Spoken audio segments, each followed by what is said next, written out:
Divorce can occur at all ages, and that's what brings us to this week's case.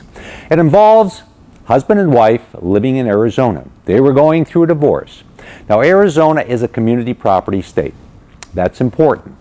Community property state means that each party has the ability, generally, to deal with the assets of the community. In short, spend the money that's owned by both of them, both the husband and wife, as they see fit.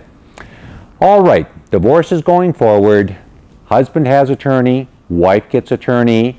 Unfortunately, during this proceedings, wife dies. When she dies, she left owing her law firm some money. So her law firm sued husband, who still was around.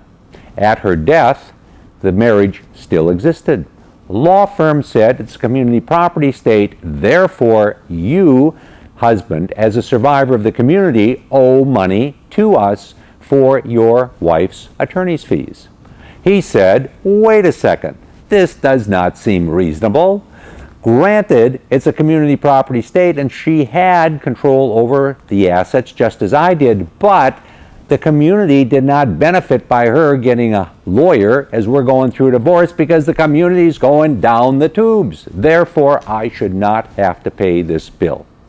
Well, worked its way through the court system in Arizona, went up to a court of appeals, and there the court said, while it might seem counterintuitive, what we find is that getting a lawyer during a divorce really may be to the benefit of the community, because if there's a lawyer who is competent at handling divorce matters, that person may be able to move things forward. There will be an expedient division of the various assets of the community. In addition to that, various other things will be taken care of, and importantly, if the parties are going to mediation, maybe the marriage will be preserved.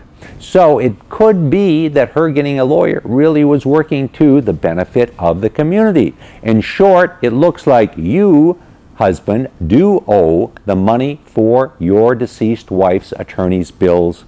The court then sent it down to the lower court to make a determination whether wife hiring an attorney, in fact, was working to the betterment of the community. Well, what is the lesson in this week's case? The lesson, I think, is pretty simple, and that is that when you've got two people in a community property state, and today the majority of states in the United States are community property states or are dealt with like community property states, that means that each party has the ability to control the assets. That means that one party goes out, spends some money, they can do that, and the other party may get stuck with a bill. All right, we bring you these cases every week so you understand how the law works. I'm David Allen.